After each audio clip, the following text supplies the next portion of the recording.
alguma situação que causa demanda, eu peço que mais traga esse coração agora, em nome de Jesus Cristo, Senhor. Em nome de Jesus, que nossos corações, nossas mentes sejam ligados a Ti. Repreendemos, Senhor, toda a resistência que o inimigo das nossas almas, o diabo, Senhor Deus amado, Senhor, produz, opera nesse momento. Repreendemos o diabo, ordenamos que fique amarrado fora desse lugar. E cada um aqui possa ouvir a tua palavra, ser abençoado, se cumprir em sua vida, os teus planos, os teus propósitos, em nome de Jesus Cristo. Amém. Amém, Cristo. Deus é bom. Você ouviu já essa semana sobre a Páscoa. Você ouviu no início deste culto, nós abrimos o culto falando sobre a Páscoa, sobre o significado de celebrarmos a Páscoa hoje, que num domingo, há 2000 anos atrás, aproximadamente, Jesus Cristo, as Marias foram procurar, as mulheres foram de madrugada procurar a Cristo, cumprir um procedimento, um ritual, e elas não encontraram Jesus dentro do túmulo, dentro do sepulcro. Ele não estava lá, ele havia ressuscitado. E você já deve ter visto isso em filmes, você já deve ter visto isso em desenhos. Eu tenho no meu computador um desenho muito bom que fala sobre isso, teologicamente feito segundo o que está escrito na palavra de Deus, e eu gosto muito dele, porque ali você vê daquela forma o anjo falando com as mulheres e mostrando a pedra tirada da frente do sepulcro, e não havia mais ninguém lá dentro. Então, algo tremendo. E nós celebramos hoje a Páscoa por isso. Você celebra a Páscoa porque Jesus ressuscitou. Amém? Isso é muito bom. E o que significa Páscoa em hebraico? Páscoa significa passagem. Literalmente, passagem. Significa passagem. Pois o Senhor passou sobre as casas dos filhos de Israel, poupando-os. Passou sobre as casas. É algo simples assim, uma passagem. Êxodo 12, 26 e 27 nos fala sobre isso. Mas nós vamos ler juntos, mais para frente. A Páscoa é uma festa instituída por Deus como um memorial para que os filhos de Israel jamais se esquecessem que foram escravos no Egito e que o próprio Deus os libertou com mão poderosa, trazendo juízo sobre os deuses do Egito e sobre Faraó. Páscoa fala de memória, Páscoa fala de identidade. O povo de Israel foi liberto do Egito para poder servir a Deus e ser luz para as nações. Amém? Isso você já viu também, você já assistiu filmes, isso é muito importante, isso é muito bom. Os cristãos comemoram a Páscoa, nós comemoramos a Páscoa, e nela celebra-se a ressurreição de Jesus Cristo. Para os hebreus, a Páscoa representou a libertação da escravidão no Egito. Para os cristãos, a Páscoa representa a morte e ressurreição de Jesus Cristo, onde Jesus venceu o pecado na cruz e a morte ao ressuscitar. Aleluia. Por isso, nós podemos dizer que ele vive, ele não está morto. E, continuando, o que tem a ver ovos de Páscoa, chocolate e coelhinho com a Páscoa? Então hoje vocês vão aprender aqui o que tem a ver. Não tem nada a ver. Nada. Nadinha. Ou na dica de nada. Amém? Não tem nada a ver, querido. Ah, pastor, você comeu um pedaço de ovo de Páscoa? Comi. Ah, seu herege. Comi, minha filha ganhou, estava lá em casa, muito bem feito, com um recheio de tâmaras, se eu não me engano, e ela ganhou, graças a Deus, porque se fosse comprar ia ser caro demais, e eu acho que eu não ia comprar, não ia mesmo, certo? Mas não tem nada a ver, queridos. A Páscoa tem lendas, tem histórias entre os europeus, né? Se você for na internet, você vai encontrar de uma mulher que na Páscoa pintou alguns ovos deu para os seus filhos. Quando os seus filhos ganharam, eles viram um coelhinho, e aí associaram o coelhinho com aqueles ovos, e virou uma lenda. Outros associam o coelhinho com a sua fertilidade, com a sua capacidade de reprodução, e dizem que isso é uma bênção, mas foi Deus que fez ele, criou ele, deu essa capacidade a ele, amém? Então toda a honra e toda a glória a Deus, não ao coelho, né? Então, é isso mesmo. E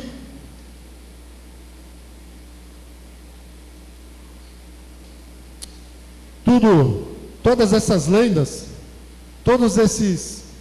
essas histórias sobre o envolvimento do coelho, você vai encontrar em várias culturas, no meio em que eles usaram para introduzir coelho, ovos, na Páscoa, assim como conseguiram introduzir o Papai Noel no Natal, né?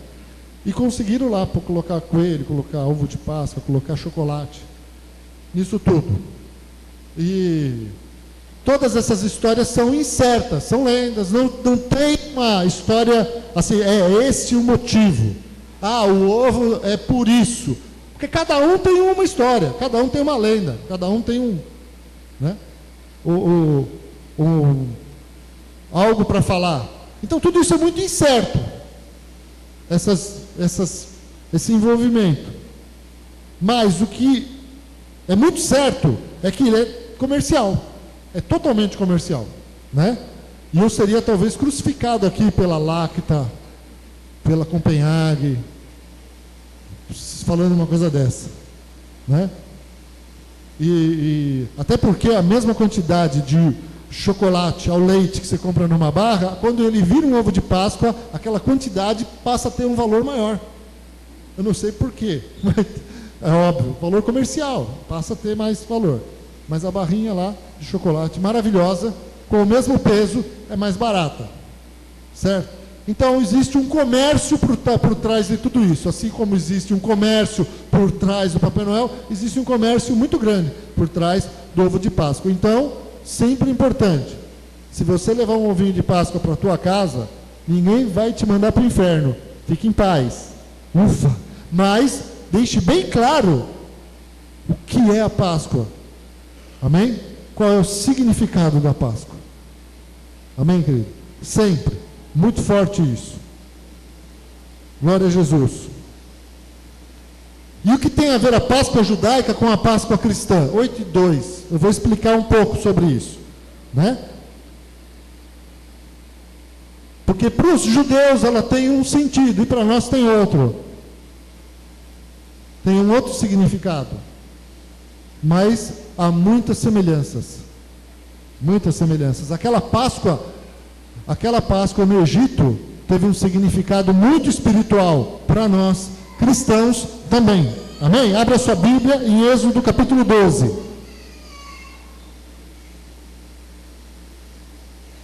Então eu vou ler alguns versículos. Êxodo 12. Amém? Preste atenção. A partir do versículo 1. O título na minha Bíblia está como a instituição da Páscoa. Disse o Senhor a Moisés e a Arão na terra do Egito: este mês vos será o principal dos meses, será o primeiro mês do ano. Falai a toda a congregação de Israel, dizendo: aos 10 deste mês, cada um tomará para si um cordeiro, segundo a casa dos pais, um cordeiro para cada família. Mas, se a família for pequena para um cordeiro, então convidará ele o seu vizinho mais próximo, conforme o número das almas, conforme o que cada um puder comer. Por aí calculareis quantos bastem para o cordeiro. O cordeiro será sem defeito, macho de 1 ano. Podereis tomar um cordeiro ou um cabrito, e o guardareis até ao 14º dia deste mês. E todo o ajuntamento da congregação de Israel o imolará no crepúsculo da tarde. Tomarão do sangue e o porão em ambas as ombreiras e na verga da porta, nas casas em que o comerem. Naquela noite comerão a carne assada no fogo, com pães asmos e ervas amargas a comerão. Não comereis do animal nada cru, nem cozido em água, porém assado ao fogo, a cabeça, as pernas e a fressura.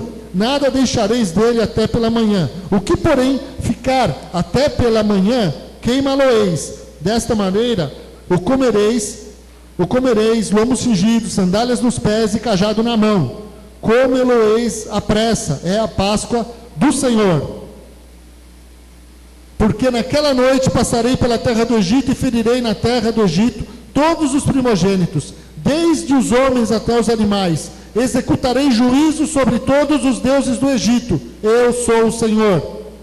O sangue vos será por sinal nas casas em que estiverdes. Quando eu vir o sangue, passarei por vós, e não haverá entre vós praga destruidora, quando eu ferir a terra do Egito. Agora você pode pular para o versículo 26. Quando vossos filhos vos perguntarem, que rito é este? Respondereis, é o sacrifício da Páscoa ao Senhor, que passou por cima das casas dos filhos de Israel no Egito. Quando feriu os egípcios e livrou as nossas casas. Então o povo se inclinou e adorou. E foram os filhos de Israel e fizeram isso, como o Senhor ordenara a Moisés e a Arão, assim fizeram. Amém? Então eu li aqui os versículos necessários para que a gente possa fazer algumas comparações com a Páscoa judaica e a Páscoa dos cristãos. E vocês vão ver como elas são semelhantes em muitas coisas. No versículo 3 e 5 diz assim: falai a toda a congregação de Israel, dizendo, aos 10 desse mês, tome cada um para si um cordeiro. Então a primeira semelhança é o cordeiro. Segundo as casas dos pais, um cordeiro para cada casa. O cordeiro ou cabrito será sem mácula, um macho de 1 ano, o qual tomareis das ovelhas ou das cabras. Aquele cordeiro significava que ele iria morrer no lugar de alguém que estaria celebrando aquela Páscoa, a primeira Páscoa. Então cada família que estivesse reunida, e se fosse um cordeiro muito para uma família, chamasse outra, e aquele cordeiro, ele estaria ali, sem que eles soubessem, mas ele estaria ali, aquele cordeiro morrendo no lugar de alguém, porque havia um juízo de Deus. Aquela noite o anjo iria passar, e a 10ª praga é que todo primogênito iria morrer. Todo primogênito iria morrer naquele dia, porque o faraó não deixava o povo de Israel sair do Egito. E a palavra de Deus nos ensina o quê? Que Jesus Cristo é o Cordeiro. Ele é o nosso Cordeiro. O Cordeiro de Deus, a nossa Páscoa. Isaías 53:7 diz assim: como um cordeiro foi levado ao matadouro, e como a ovelha muda perante os seus tosqueadores, assim ele não abriu a sua boca. Amém? E Isaías estava falando, se referindo ao que Jesus Cristo iria passar, como Cordeiro de Deus. João Batista, primo de Jesus, em 2 momentos ele diz, em João 1:29, eis o Cordeiro de Deus, que tira o pecado do mundo. E depois em João 1:36 ele diz, e vendo passar a Jesus, disse, eis aqui o Cordeiro de Deus. Em Apocalipse 14:1, e olhei, e eis que estava o Cordeiro sobre o monte. Amém? Na visão de João no Apocalipse. Ele via o Cordeiro, ele via Jesus Cristo sobre o monte. Então o Cordeiro, a Páscoa no Velho Testamento, e Cordeiro de Deus, nosso Jesus Cristo. Amém, queridos? Os pães asmos ou pães ázimos e as ervas amargas. O que tem a ver isso? Verso 8: e naquela noite comerão a carne assada no fogo, com pães asmos, com ervas amargosas a comerão. Os pães asmos eram os pães sem fermentos. E naquele momento, aqueles pães sem fermento representavam a pressa com que eles teriam que preparar o pão. Eles iam ter que preparar o pão ali, e não ia dar tempo de levedar o pão, fazer com que a massa crescesse. Então, eles iriam comer os pães sem fermento. Era uma ordem do Senhor. E os pães ázimos têm um simbolismo. Eles simbolizam a pureza. O pão deveria ser sem fermento. E essa proibição baseava-se em que o fermento é um agente de decomposição e servia de símbolo de corrupção moral e também de doutrinas falsas. Lá em Mateus 16:11, Marcos 8:15, Jesus repreendeu, exortou os discípulos: tomai cuidado com o fermento dos fariseus. Doutrinas falsas, ensinamentos errados que eles estavam colocando no judaísmo, na religião que eles tinham para servir a Deus. Então eles estavam ensinando coisas erradas, colocando tradições de homens, coisas que Deus não havia ensinado. E Jesus fala: isso aí está contaminando, isso aí contamina, isso é impureza. Então Jesus comparou aquela impureza, aquela contaminação, aquele erro, com o fermento que é colocado no pão. Ele fez essa comparação. Na nossa comunhão com Cristo não pode haver impureza. Amém, queridos? Temos que ser puros. A ausência do fermento simboliza a santidade da vida que requer no serviço de Deus. Em 1 Coríntios 5, versículo 7, diz assim: alimpai-vos, pois, do fermento velho, para que sejais uma nova massa, assim como estáis sem fermento, porque Cristo, nossa Páscoa, foi sacrificado por nós. Amém? Então, que fica mais claro. As ervas amargas, ou a alface agreste, recordavam a opressão do Egito, a amargura do cativeiro, além também de dar melhor sabor à carne adocicada do cordeiro. Então ela servia de tempero, mas ela tinha esse simbolismo da opressão, das amarguras, da escravidão que aquele povo sofreu no Egito. E também simbolizava a amargura que o cordeiro iria passar, e a amargura das almas humanas por causa do pecado. Amém? E finalmente o sangue. Verso 7. Eu quero ler de novo aqui. Êxodo 12, verso 7, diz assim: tomarão do sangue, o sangue daquele cordeirinho que eles iriam imolar, tomarão do sangue e o porão em ambas as ombreiras e na verga da porta, nas casas em que o comerem. E no versículo 21 a 23, diz assim: chamou, pois, Moisés todos os anciãos de Israel e lhes disse: escolhei e tomai cordeiro segundo as vossas famílias, e imolai a Páscoa. Tomai um molho de sopo, molhai-o no sangue que estiver na bacia, e marcai a verga da porta e suas ombreiras, com o sangue que estiver na bacia. Nenhum de vós saia da porta da sua casa até pela manhã, porque o Senhor passará para ferir os egípcios. Quando vir, porém, o sangue na verga da porta e em ambas as ombreiras, passará o Senhor aquela porta e não permitirá ao destruidor que entre em vossas casas para vos ferir. Amém, queridos?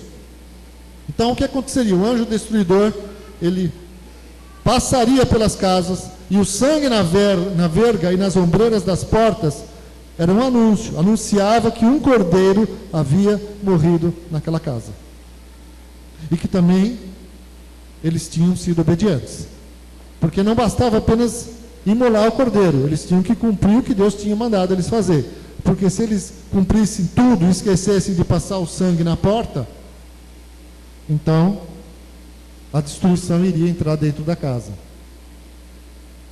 Então havia ali obediência, eles estavam seguindo o que Deus estava mandando eles fazer.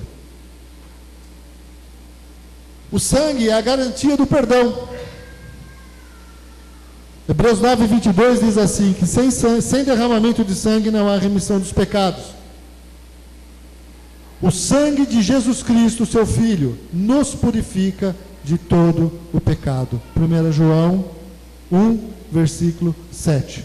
Amém? Semelhança do sangue do Cordeiro, como um sinal e semelhança do sangue de Jesus Cristo, como sinal de salvação para nós. O sangue do homem, o pecado do homem foi coberto pelo sangue propiciatório do Cordeiro de Deus. O que é propiciatório? Propiciatório significa o lugar onde a propiciação é feita. Propiciatório era uma placa colocada em cima da Arca da Aliança, onde o sacerdote derramava o sangue do sacrifício do animal.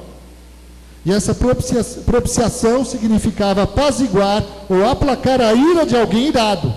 Então Deus estava irado por causa dos nossos pecados, mas o sangue do sacrifício ali derramado aplacava sua ira, permitindo que o homem, representado no sumo sacerdote, se encontrasse com ele, pudesse se encontrar com Deus, pudesse se aproximar novamente de Deus.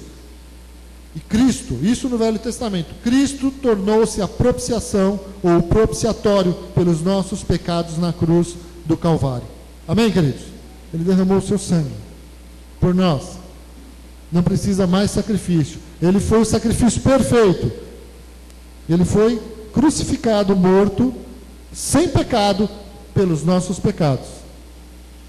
Você pode dar uma glória a Deus por isso? Foi cansativo? 14 minutos. 13 minutos eu falei isso para vocês. Podemos ir embora? Não. Ninguém sai a correr. Amém?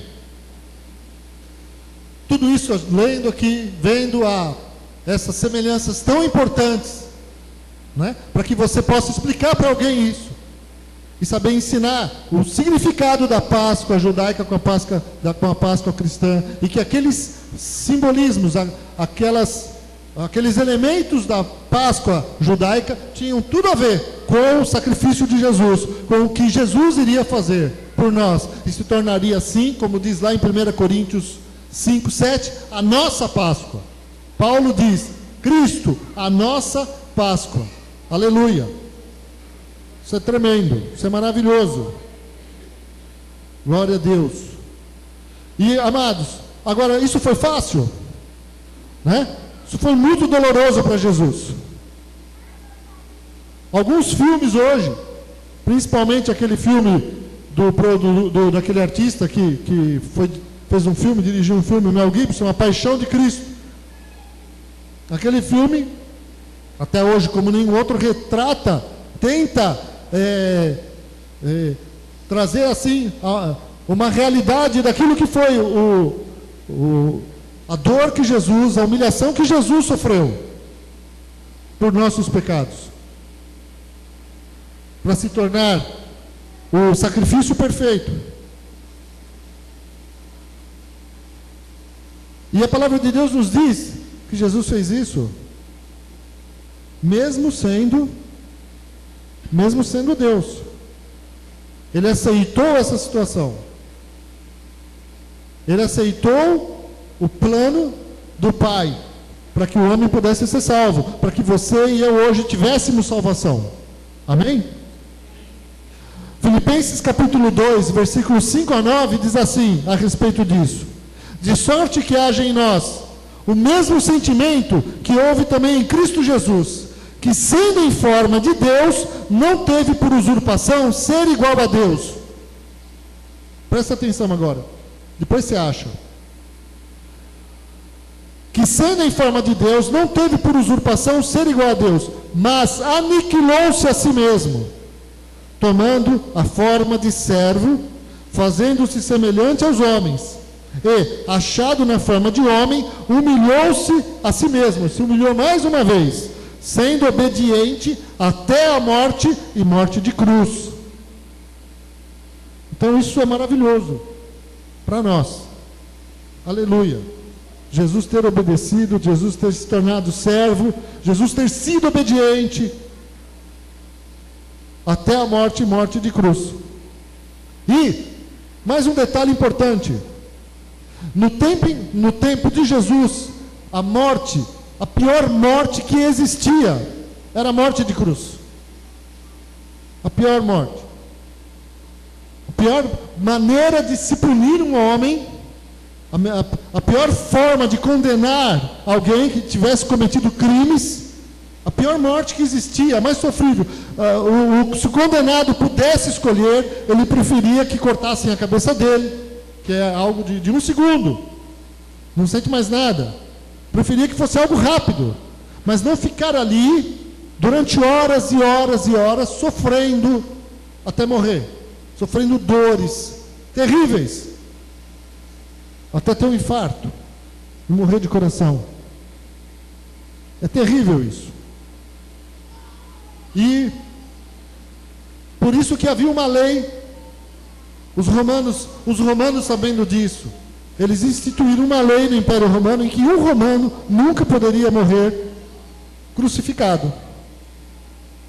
Um romano não era crucificado. Só os escravos, só os povos, os vassalos, os povos conquistados, que pagavam tributo a Roma. O romano morria de outra forma. Se ele fosse condenado à morte, ele ia morrer de outra forma.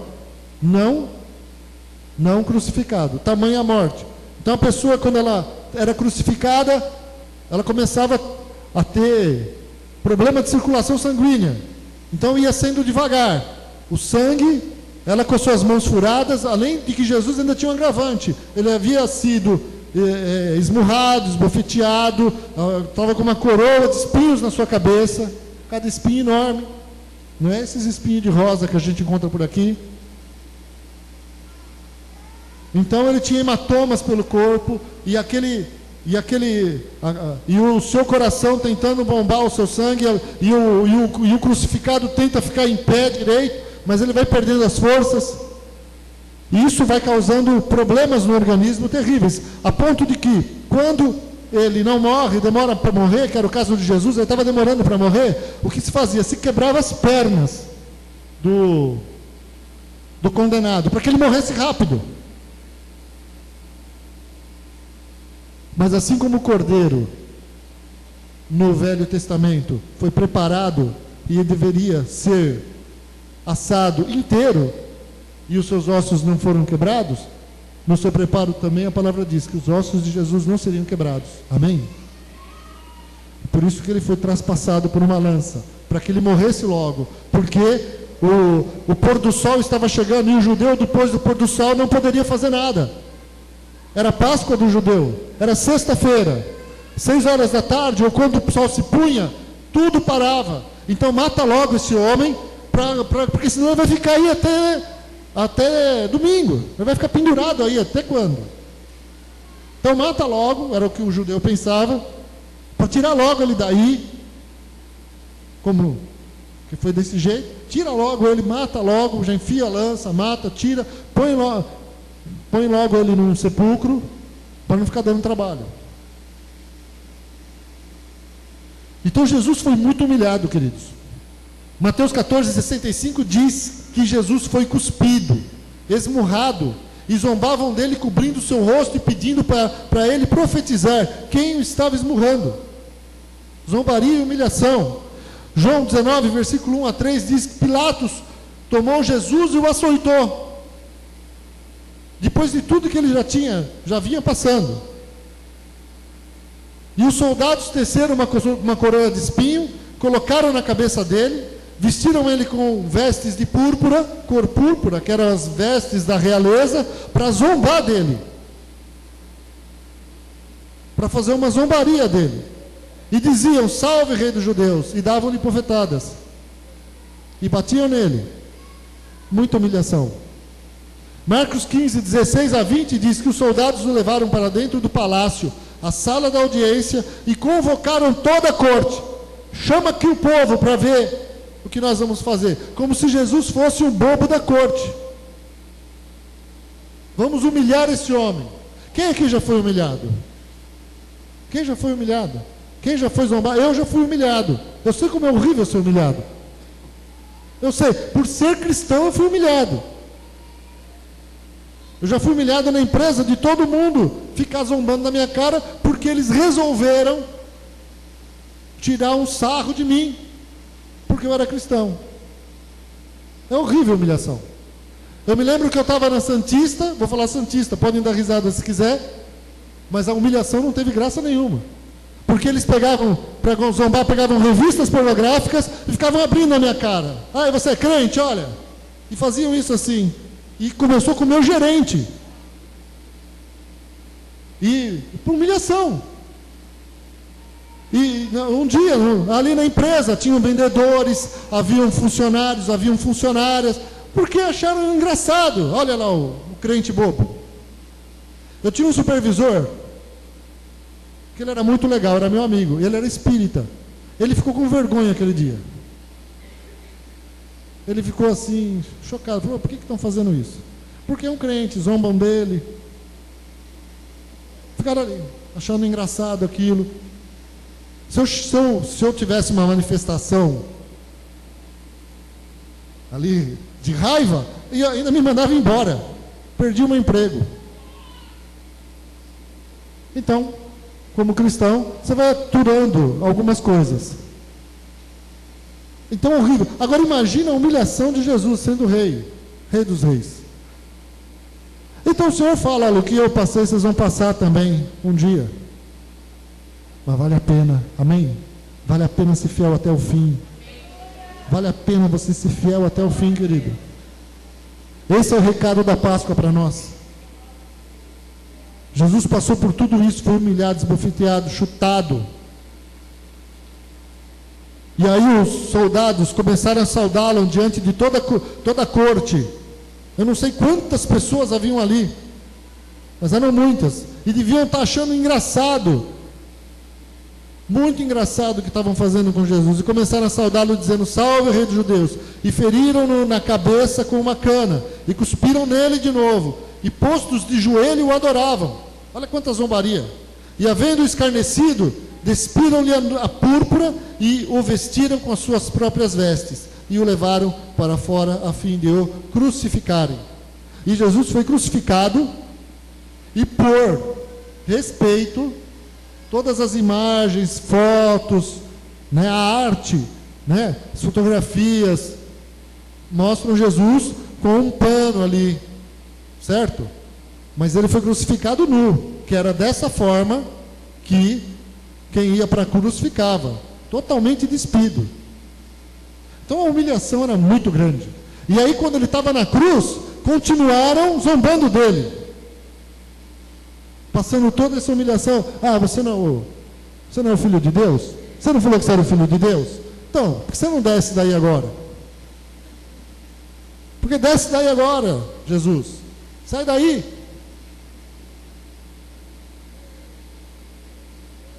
E toda esta humilhação e dor tinha um propósito. Amém? Por incrível que pareça, para demonstrar o amor de Deus pelos homens.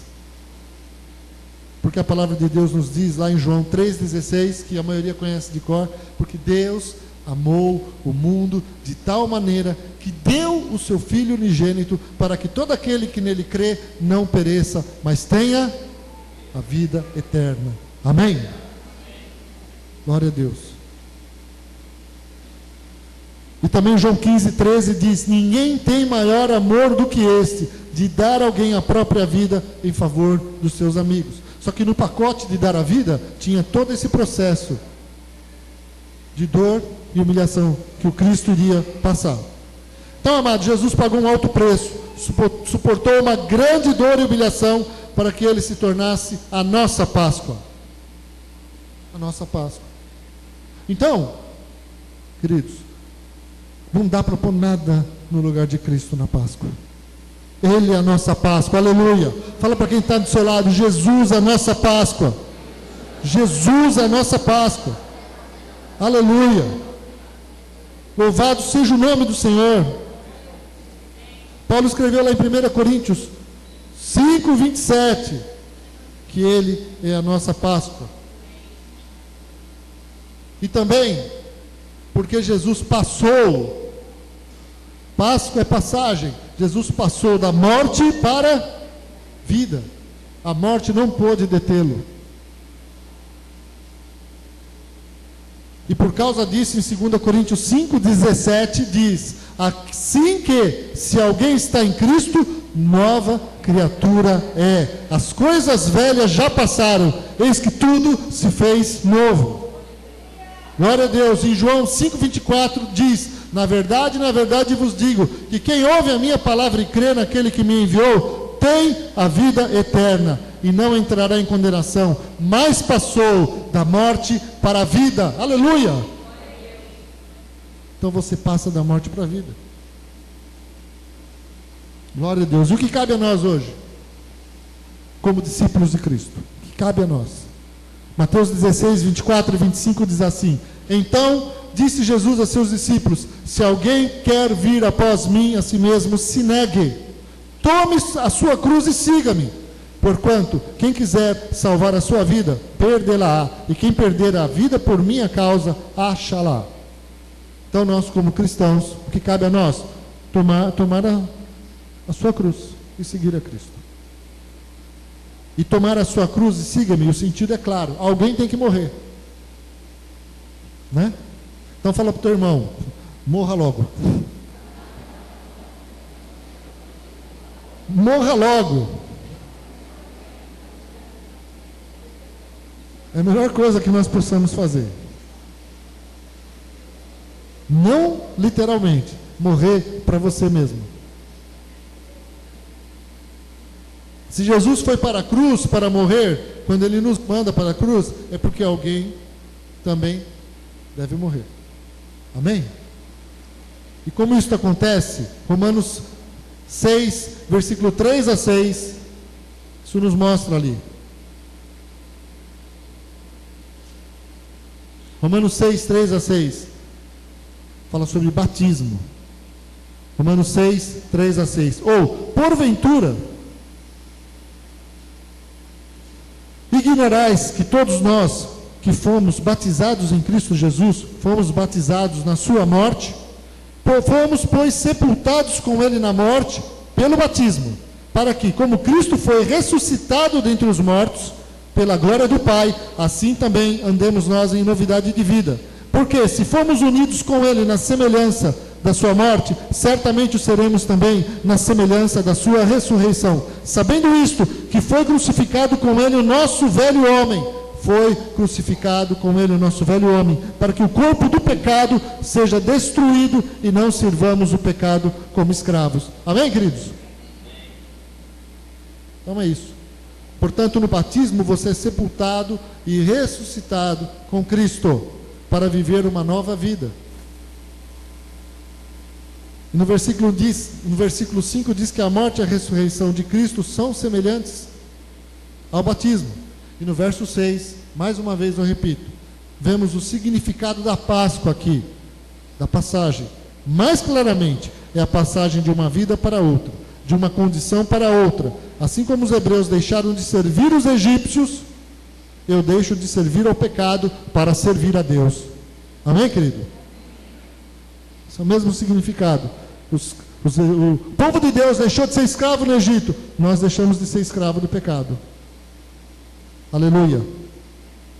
Romanos 6,6. Sabendo isto, que foi crucificado com Ele o nosso velho homem, para que o corpo do pecado seja destruído e não sirvamos o pecado como escravos.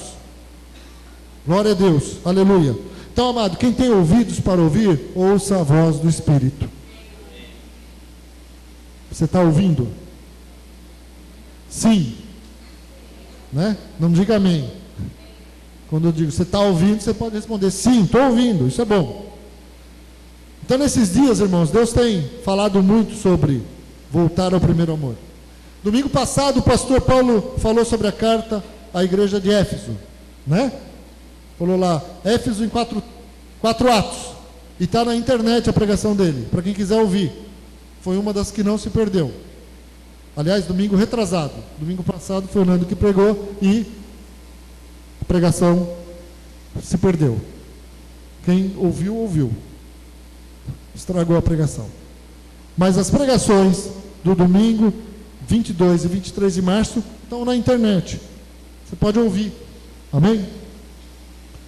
E o pastor Paulo falou sobre voltar ao primeiro amor. Ele falou sobre a carta à igreja de Éfeso, acentuando que Jesus a exortava a voltar para o primeiro amor. Depois o pastor Luiz Carlos Gomes pregou aqui na segunda-feira sobre o Apocalipse, nos mostrando os perigos de amarmos ao mundo. Não se iluda com esse mundo. Está na internet também, está no YouTube, está lá no Facebook, só o áudio.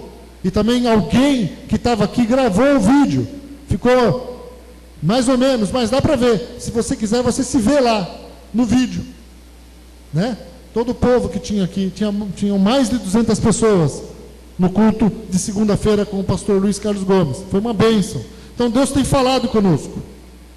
tem nos exortado a tomar nossa cruz e seguir a Cristo. E tomar a cruz, querido, tomar a cruz é perdoar quem não merece ser perdoado.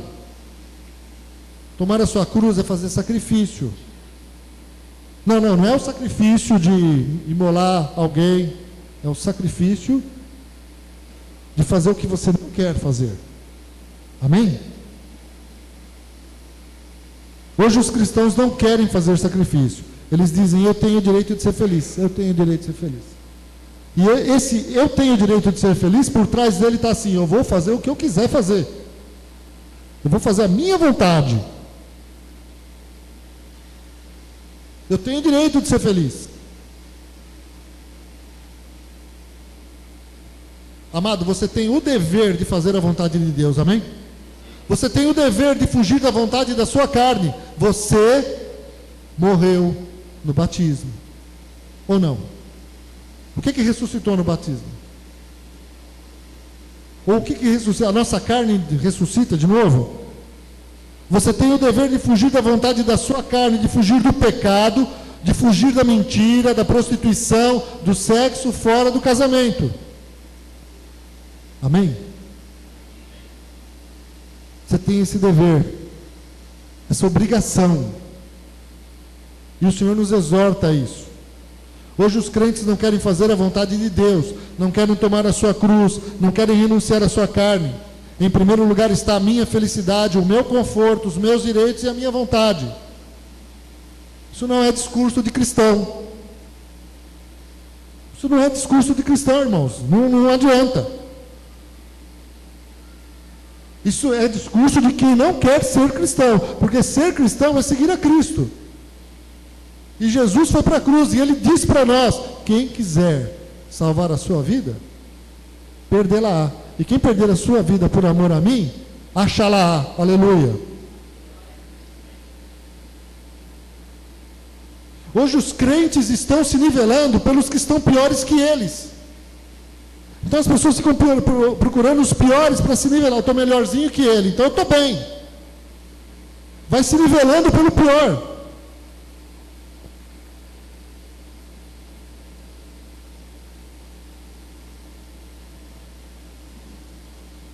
E não pelos que estão vivendo em santidade. Temos que nos nivelar por aqueles que estão vivendo em santidade, estão seguindo a Cristo, estão com uma vida reta, íntegros na presença de Deus. Irmãos, desde a minha conversão há mais de 30 anos, eu vejo os cristãos escolhendo a santidade e vejo alguns crentes zombando. Vê que eu mudei aqui, cristão e crentes. Criticando e até ridicularizando os que querem viver em santidade. Eu já vi isso. Mais de 30 anos, eu já tinha visto isso. Na igreja que eu me converti foi assim. E o pior é que as pessoas hoje estão achando que o mal nunca vai lhes alcançar. Não, está longe. O inferno está longe. A volta de Cristo vai demorar. Está tudo longe. A morte está longe. Irmão, quem garante? A morte, tem uma frase que diz, a morte é certa para todo mundo, mas o dia da morte é uma incerteza. O filho do Geraldo Alckmin, rico, uma vida abastada, andando de carrão, fazendo o que queria. Eu não estou criticando ele, viu? Não estou aqui dizendo que por ele ser rico, não, estou dizendo assim, que a pessoa não pensa que vai morrer, que vai entrar no helicóptero e ele vai cair. Um menino de 10 anos levou um tiro de bala perdida na porta de casa. Com 10 anos sua vida foi ceifada. Então as pessoas estão vivendo assim, mais lá na frente eu dou um jeito na minha vida, mais lá na frente eu procuro mudar, mais lá na frente eu vou viver em santidade. Deixa mais uma vez, deixa eu continuar pecando aqui. Eu conto para vocês que uma vez eu fui lá para o Piauí com um pastor que era da nossa igreja. E ele era, o pastor Marcos, ele era um descendente de russo, se eu não me engano, loiro, bem loiro, aquela sobrancelha loira, bigode loiro e uma cara de bravo. Mas ele não era bravo. E ele contava, eu fui para o Piauí com ele uma vez, 1900 e blá.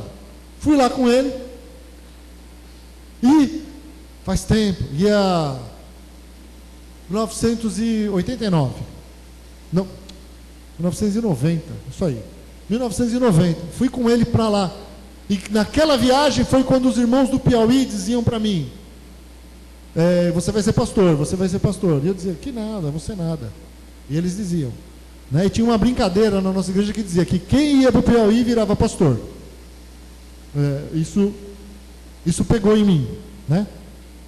Bom, não importa, mas o que importa é que quando eu estava lá em Barreiras, na Bahia, onde a gente fazia uma parada para dormir, porque naquele tempo a estrada era péssima, e de Barreiras a Avelino Lopes, tinham 400 quilômetros, demorava-se 10 horas para chegar lá, uma estrada de terra terrível, e ali ele me contou, um dia eu vim aqui em Barreiras, e tinha um gaúcho, que abriu uma churrascaria, um bar, uma churrascaria, um restaurante, e eu fui lá, e eu preguei o evangelho para ele.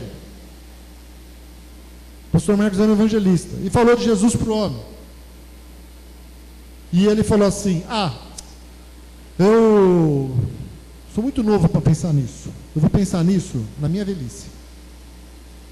E o pastor Marcos foi até Avelino, até Curimatá, Avelino Lopes, 400 quilômetros, ficou lá vários dias, ficava mais de uma semana, voltou para Barreiras. Quando ele chegou em Barreiras, foi de novo naquele restaurante, estava aberto, os funcionários estão ali servindo ele, perguntou, e o seu patrão, onde está? Falou, o senhor não soube o que aconteceu? Falou, não, o que aconteceu? É o seguinte, ele foi para a fazenda que ele tem aqui, brigou com um empregado, o empregado puxou a peixeira e matou ele. E o homem morreu. Por quê? Morreu. Porque chegou a hora dele morrer. Mas ele não sabia. E eu não estou dizendo aqui que você vai morrer amanhã. Mas nós não sabemos até quando nós vamos viver. Mas a minha exortação é a seguinte: estamos vivendo como se nunca fôssemos morrer.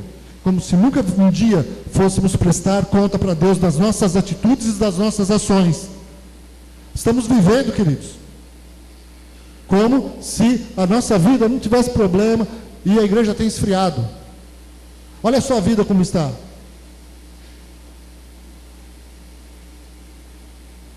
Procura analisar a sua vida, a sua busca, seu tempo na presença de Deus. O que te dá prazer hoje? Os crentes têm vivido em guerra. É mais problema de relacionamento, desobediência, desrespeito, do que submissão, respeito e obediência. Isso começa assim. Quando começa assim, tem problema de pecado, tem problema de sexo, tem problema está dando brecha. Começa a viver ilusões, fantasias, que vão te levar para o inferno. Então, fala para o seu irmão que está do seu lado, fique esperto. Fique esperto. Alguém pode falar para mim? Fique esperto. Né? Eu falo para vocês, todos falam para mim. Vocês viram como vida de pastor não é fácil? Fique esperto, temos todos que ficar espertos. Todos, fique esperto, meu irmão, não vacila, volta para Deus, volta a buscar o Senhor. Amados, a gente marca uma vigília na igreja, não vem quase ninguém, você chama o povo para orar, que nada.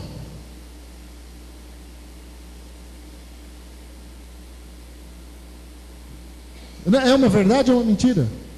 É uma verdade. Volte para Deus, volte a buscar a Deus, aprenda a perdoar, tome a sua cruz, perdoe. Mas aquele cara não merece perdão. Perdoa. Irmãos, perdoar significa isso. Você não merece perdão e Deus te perdoa. Por isso que Jesus morreu na cruz por você. Foi um preço altíssimo para você ter o perdão de Jesus. Então agora você perdoa os outros. Porque a Bíblia diz que se você não perdoar, você não vai ser perdoado. Então, tem jeito, você tem que perdoar. Tem que amar. Amém? Tem que ter misericórdia, tem que orar pelos seus inimigos. Jesus fala lá em Mateus capítulo 5, versículo 41, 42, 43, 44, 45, 46, que nós temos que amar os que nos perseguem, abençoar os nossos inimigos, para que sejamos o quê? Filhos de Deus. Porque essa é a atitude dos filhos de Deus. Amém? Atitude, então, irmãos, temos que repensar. Porque os cristãos estão começando a ficar igual a quem não é cristão. A gente fala assim, né? Quem está no mundo, é a nossa linguagem, né? Mas quem não quer seguir a Cristo, quem não quer fazer a vontade de Deus, temos que vigiar. Então, Páscoa é esperança, mas é exortação também. Porque quando a gente começa a pensar aqui no que Cristo fez, irmãos, não é brincadeira. Não é para ser levado de qualquer jeito. Não é para levar o cristianismo de qualquer jeito. Aleluia. Deus está levantando um povo santo. A gente ouve Deus falar isso. Você faz parte desse povo? Não precisa responder. Se não faz, toma uma atitude. Não, eu vou fazer parte sim. Eu vou me santificar. Eu vou andar na presença de Deus. Deus está peneirando o Brasil e a igreja, queridos. Deus está peneirando essa nação. Tudo que acontece, irmãos, não é à toa. Todo esse lixo vindo à tona, graças a Deus, que está vindo à tona, né? A corrupção, que vem, que apareça. Porque, bom, deixa para lá, não vou falar de política. Você não consegue perceber isso? Você não consegue perceber que Deus está peneirando? Deus está peneirando, irmãos. Então temos que pedir misericórdia. E eu estou terminando aqui, Hebreus 12, diz assim, versículo 1 a 2. Portanto, nós também, pois que estamos rodeados de uma tão grande nuvem de testemunhas, deixemos todo o embaraço e o pecado que tão de perto nos rodeia e corramos com paciência a carreira que nos está proposta, olhando para Jesus, autor e consumador da fé, o qual pelo gozo, pela alegria que lhe estava proposto, suportou a cruz, desprezando a afronta, e assentou-se à destra do trono de Deus. Aleluia! Louvado seja o nome do nosso Deus. Vamos ficar de pé. Fique de pé, querido. E é isso, amados. Celebramos a Páscoa, porque Jesus não estava no sepulcro. Ele ressuscitou, porque Ele vive. Tem um louvor lindo que a gente canta, que fala, porque Ele vive, eu posso crer no amanhã. Então, o que isso significa? Esperança, para mim e para você. Esperança de um novo dia, em que nós podemos lembrar que as misericórdias do Senhor são a causa de nós não sermos consumidos. Novas são cada manhã, grande é a sua fidelidade, aleluia. Por isso, amados, a Páscoa é uma mensagem de esperança, é uma mensagem de perseverança, de que Ele vai voltar para nos buscar. Ele vai voltar, aleluia. É uma mensagem de que quando parecia o fim, para os discípulos acabou tudo. Jesus morreu, Jesus foi para o sepulcro, eles não lembravam do que Jesus tinha ensinado, eles só estavam vendo o que aconteceu, o seu mestre ali, massacrado, humilhado, torturado, presta atenção aqui em mim, queridos, torturado, crucificado, morto. Então parecia que chegou o fim, não tem mais jeito, é derrota.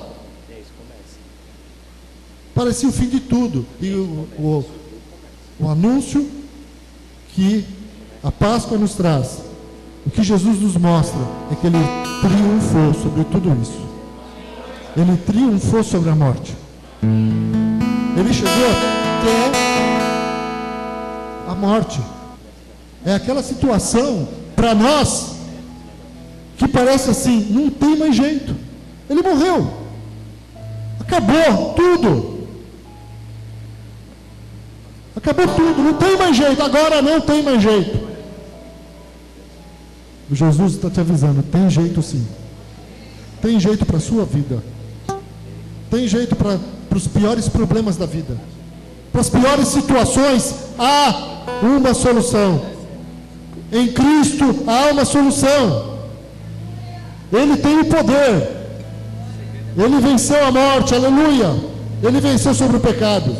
Isso é um sinal para nós, que com Cristo sempre há esperança. Com Cristo vale a pena viver uma vida reta e santa. Com Cristo vale a pena os sacrifícios de viver em santidade. Amém? Glória a Deus. Deus é bom. Aleluia. Louvado seja o nome do nosso Deus. Louvado seja o nome do Senhor pelo seu amor e misericórdia, porque Ele está nesse lugar presente. E eu quero primeiro fazer um convite para você que está aqui essa noite e quer entregar a sua vida para Jesus. Você que ainda não fez isso e quer hoje entregar a vida para esse Jesus Cristo, que morreu por você, por esse Jesus lindo, maravilhoso, poderoso, que ressuscitou. Se você quer fazer isso hoje, levanta a sua mão bem alto. Eu não vou nem te chamar à frente aqui. Eu não vou te chamar à frente. Quero orar por você aí no seu lugar. Se você quer hoje entregar sua vida para Jesus, acena assim, bem alto.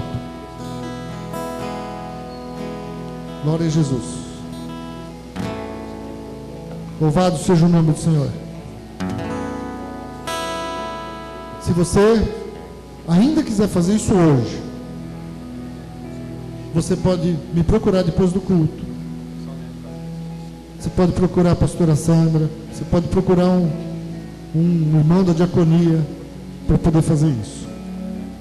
Você pode se orientar com alguém. Amém? Mas amados, depois dessa exortação e depois dessa palavra, se você entende que você precisa mudar de vida, você precisa ficar esperto, você precisa pedir para Deus: Senhor, me ajuda. Senhor, eu quero que o Senhor ponha ordem na minha vida, me disponha a isso. Me ajuda a viver uma vida reta e santa, Senhor. Não sei qual era da tua vida, eu não vou perguntar para você. A não ser que você queira dizer para mim, mas eu não vou perguntar. Você sabe o que você precisa aí fazer, você sabe aonde você tem talvez se esfriado, deixado a frieza entrar no seu coração, a rebeldia, a revolta. Porque falta de santidade não é só pecado imoral, sexo, pornografia, prostituição. Irmão, é muita coisa. É a mentira, é a desonestidade, é a desobediência aos pais.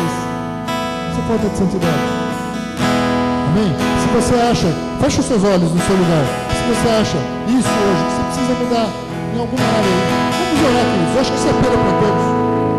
Mas se você quiser, levanta a sua mão alto e fala: Deus, olha, me dispõe. Eu quero mudança. Se você não quer mudança, não levanta a mão. Mas se você falar: eu quero mudança, eu me disponho. Senhor, eu quero tomar a minha cruz. Eu quero te seguir, Senhor. Eu quero voltar para a cruz. Eu quero essa mudança na minha vida. Levanta bem alto que eu vou orar. Eu não vou perder tempo.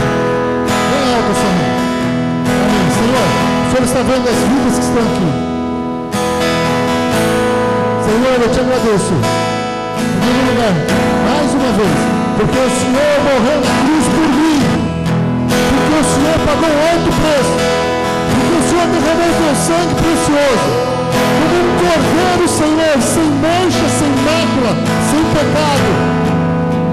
O Senhor foi um sacrifício vivo para que eu alcançasse, para que eu alcançasse a misericórdia, para que eu alcançasse o teu amor e o teu perdão. Eu te agradeço por isso. Eu te agradeço porque o Senhor fez isso. por todas as vidas que estão aqui. O Senhor morreu por todos, louvado seja o teu nome. E nós nos colocamos na tua presença, falando, dizendo, Senhor, ajuda-nos a andarmos em santidade, Senhor. Ajuda-nos, ó Deus, a buscarmos a tua face, a voltarmos para o primeiro amor, a voltarmos, ó Deus amado, Senhor, a te desejar, Senhor Deus, Senhor, com um coração sincero, a desejar a tua vontade, Senhor, na nossa vida, a desejar que se cumpra em nós os teus planos e os teus propósitos, Senhor, acima dos nossos planos e dos nossos propósitos, que se cumpra a tua vontade, acima da minha vontade, Senhor. Deus amado, para que eu escolha, Senhor, te seguir, te servir, Senhor Deus amado, mesmo quando eu vou sofrer algum dano, eu escolha, Senhor Deus, fazer aquilo que te agrada, e não aquilo que me agrada, Senhor. Ajuda-nos, ó Deus, em nome de Jesus. Ajuda-nos, Senhor, a lembrarmos do verdadeiro significado da Páscoa, Senhor, a lembrarmos sempre, Senhor, em nossa vida, e andarmos em retidão de vida. Andarmos em retidão de vida, Senhor, a não trocarmos nada nessa vida por ti, Senhor Deus amado, nenhuma imagem, Senhor, nada, Senhor Deus, que interfira na tua presença, na tua santidade, nenhum ídolo, Senhor, na nossa vida, nem interferir, ó Deus amado, na tua vontade, nos teus planos e nos teus propósitos, Senhor, se cumprindo em nós. Vem, Espírito Santo, vem, Senhor, cumpre em nós o teu querer, cumpre em nós a tua vontade, cumpre em nós os teus planos. Louvado seja o teu nome, exaltado seja o teu nome, glorificado seja o teu nome nesse dia, Senhor Deus amado. Ajuda-nos, ó Deus, a perdoar, ajuda-nos, ó Deus, te pedimos isso, a fugir do pecado, fugir do desagrado. Ajuda-nos, ajuda os meus irmãos, ajuda o Senhor, no nome de Jesus. Ajuda-nos a lembrarmos sempre, Senhor, que Jesus Cristo não estava naquele livro, ele vive, e glorificado seja o teu santo nome por isso. Nós te bendizemos e te exaltamos, no nome do Senhor Jesus. Amém e amém. Glória a Deus, louvado seja o nome do Senhor. Aleluia.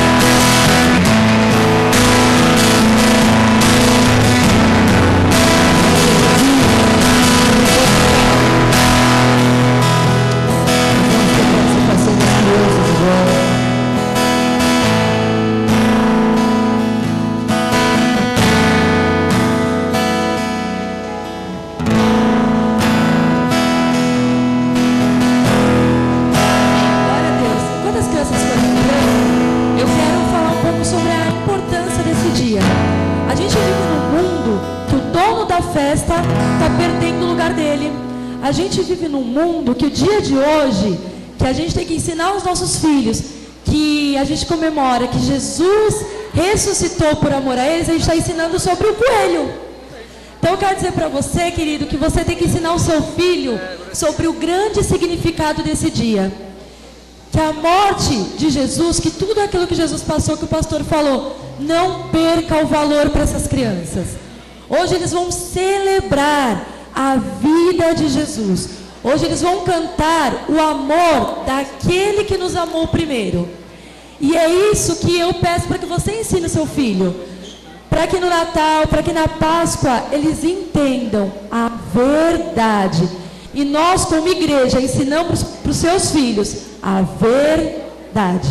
Então eles vão aqui cantar o amor de Deus hoje.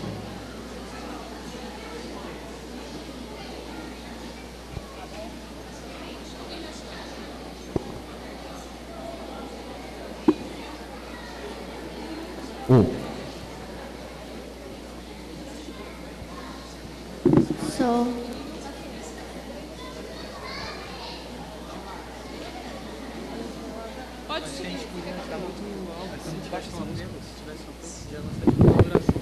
Tem mais crianças? Oi, igreja. Glória a Deus por esse dia, né? Como o pastor Evandro falou, Feliz Páscoa. Feliz Páscoa é restauração, ressurreição.